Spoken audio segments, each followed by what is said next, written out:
On va voir quelque chose de nouveau, qui est dans la continuité de notre histoire d'interruption, qui est ce qu'on appelle des timers ou des compteurs.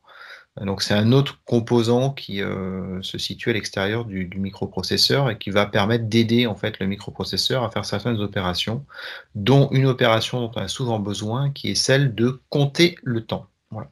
Alors cette problématique de compter le temps, c'est une problématique qui est globalement assez récurrente dans le monde de l'embarqué, pour tout un tas de raisons, très souvent pour exécuter des opérations périodiques, mais ça peut être aussi pour maintenir l'heure, pour voilà, être capable de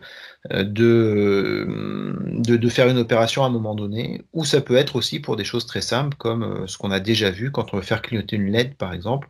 Bah, on veut la faire clignoter à une fréquence qui est visuelle pour l'utilisateur, donc qui a une fréquence assez basse, d'une fois par seconde, ou 2 fois ou 3 fois par seconde. Et donc ça veut dire qu'il faut être capable de calculer ce temps, qui est souvent en centaines de millisecondes, entre les deux événements que l'on veut voir affichés. Donc pour ça, il y a plusieurs façons de compter le temps, c'est un peu ce qu'on va voir aujourd'hui. Et déjà, ce qu'il faut qu'on prenne en compte, c'est quoi notre base de temps? Qu'est-ce qui, dans un système embarqué, nous permet de savoir que du temps s'est écoulé? Alors ce qui va nous permettre de le savoir, eh bien, c'est en général l'horloge qui cadence le microprocesseur. Alors c'est pas forcément la seule chose qu'on peut utiliser.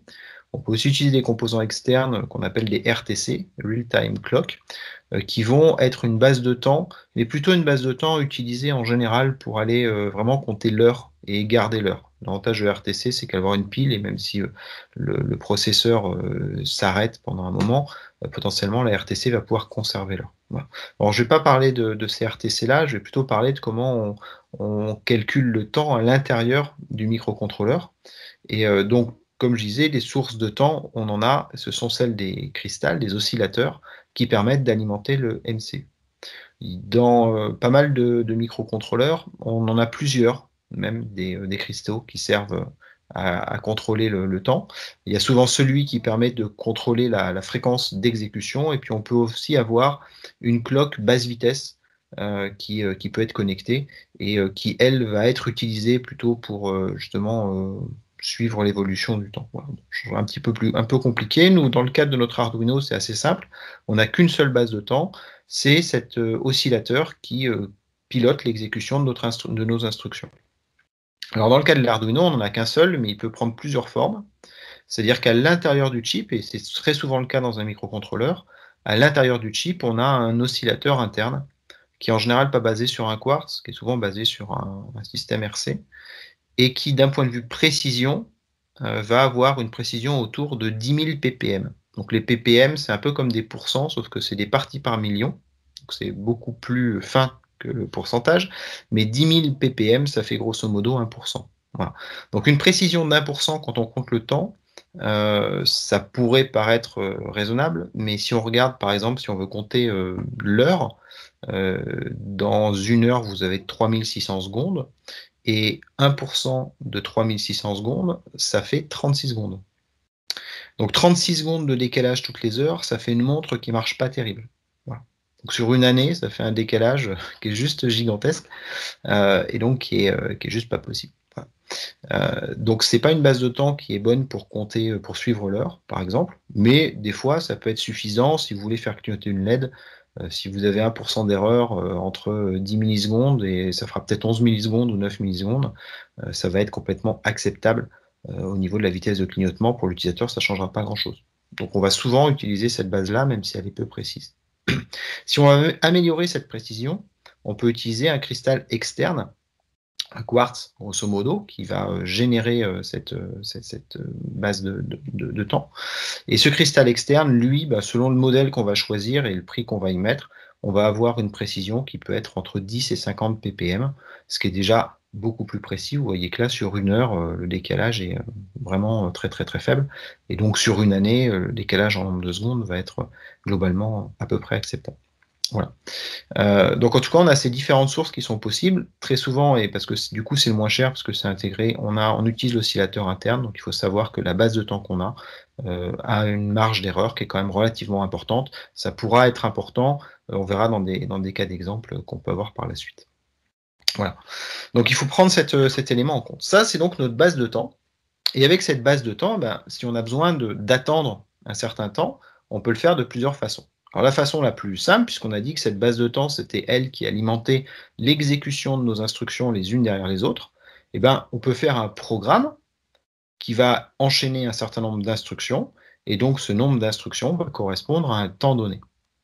Alors pour savoir plus précisément comment tout ça fonctionne, en fait, si on regarde ce qu'on voit en bas à gauche, qui est la liste des instructions qui sont exécutables sur le microcontrôleur, on verra que pour chaque instruction, on va avoir un nombre de cycles nécessaires pour l'exécuter. Donc ça, c'est la colonne qui est en jaune le plus à droite du tableau. Donc pour une instruction, on a un nombre de cycles. On sait que chaque cycle, c'est un coup d'horloge. Donc si on a une horloge à 16 MHz, ça fait un certain nombre de nanosecondes, et on multiplie par le nombre de cycles, et on sait combien de temps il faut à l'instruction pour s'exécuter. Alors ça, c'est en théorie, et c'est surtout assez valable en fait quand on est sur des microcontrôleurs un peu anciens. Aujourd'hui, c'est un peu plus compliqué quand on est sur des systèmes qui peuvent avoir du pipeline, de l'hyperscalaire, donc une capacité d'exécuter plusieurs instructions en parallèle, le pipeline qui découpe les instructions en petits bouts, mais dans lesquels on peut avoir des échecs, ainsi de suite. Et donc finalement, ce temps-là est beaucoup moins prédictible en fait que ce qu'il en a l'air quand on lit le document qui est là. Mais sur un microcontrôleur comme la VR, globalement, ça se passe plutôt pas trop mal. Donc, on pourrait, c'est ce qui est représenté sur la partie droite de ce slide, ben, faire une boucle pour attendre un temps donné. Donc si on prend un exemple, ici on fait une boucle qui part de i qui vaut 0, qui va jusqu'à 250 et qui fait i++. Voilà, une boucle toute simple. Donc ça, c'est du C. En C, on n'a absolument aucune idée de combien chacune des instructions qui sont là vont mettre à s'exécuter. Pour comprendre ça, il faut descendre au niveau des instructions assembleurs, puisque c'est chaque instruction assembleur dont on connaît la durée. Donc la traduction de ce code-là, en assembleur, ça donnerait le petit bout de programme qui est en dessous. Donc on a LDI R18,250 qui grosso modo dit dans un registre R18, je mets la valeur 250, qui correspond à la valeur limite de notre boucle. Et cette instruction-là, elle se fait en un seul cycle, un coup d'horloge. Ensuite, on a la définition de notre boucle, ça c'est pas une instruction, c'est juste un label qui permet de faire un saut par la suite. Donc l'instruction suivante, c'est de décrémenter R18, c'est-à-dire que R18 va valoir R18-1, c'est ça le principe du décrément, d'accord? Donc on va diminuer R18, ça dure un cycle, et je vais sauter l'instruction NOP, je vais partir directement à la suite, j'ai un BRN loop, qui est une instruction qui a un branchement, c'est-à-dire que c'est une instruction qui va faire le test pour savoir si le décrément précédent a conduit à une valeur 0. Donc là, ça dit, je fais un branchement si le résultat précédent, n ne vaut pas e égalité à 0. Voilà. Donc tant que R18 n'est pas égal à 0, j'irai sur loop. Et à chaque fois, je refais un décrément, ainsi de suite. Donc là, vous voyez, on a un programme qui, assez simplement, prend i, met 250 dedans, en fait, et va décrémenter i jusqu'à ce qu'il ait la valeur 0. Vous voyez que c'est pas tout à fait la même façon que ça se traduit pas exactement, l'assembleur se traduit pas exactement comme on a écrit le C, mais à la fin, ça revient au même. D'accord? Alors, on a rajouté une autre instruction au milieu, qui est l'instruction NOP. Ça, c'est une instruction qui est primordiale dans un processeur, aussi étrange que ça puisse paraître, mais un processeur sans cette instruction aurait du mal à fonctionner. Et c'est une instruction qui ne fait rien. Voilà. NOP, c'est No Operation, donc c'est une instruction inutile. Tout ce qu'elle fait, c'est consommer un cycle. Voilà. Donc on pourrait mettre comme ça plusieurs NOP dans notre boucle, ou on pourrait ne pas en mettre, pour faire varier le temps de chaque itération. Bon, là, on a fait le choix d'en mettre un. Alors, ce qu'on constate quand même, déjà, c'est qu'en faisant ce programme-là, qui est une boucle qui ne sert pas à grand-chose, eh bien, on va consommer du temps CPU pour comptabiliser le temps. Donc, pendant qu'on est en train de faire ça, on ne peut rien faire d'autre. D'accord? Donc ça, c'est le premier élément. Ce temps-là, maintenant, on peut le compter, on a un nombre de cycles. Donc ici, finalement, notre petit programme pour s'exécuter, on voit qu'il va faire 250 passages et qu'à chaque passage, il va consommer 4 cycles, c'est-à-dire le cycle de décrément, le cycle du NOP et les 2 cycles du BRNE. J'élimine le premier cycle de chargement parce que finalement, à la fin, il n'est plus très significatif, il représente 1 pour 1000, mais on pourrait le compter. On sait que notre système tourne à 16 MHz, donc un cycle, c'est 62,5 nanosecondes.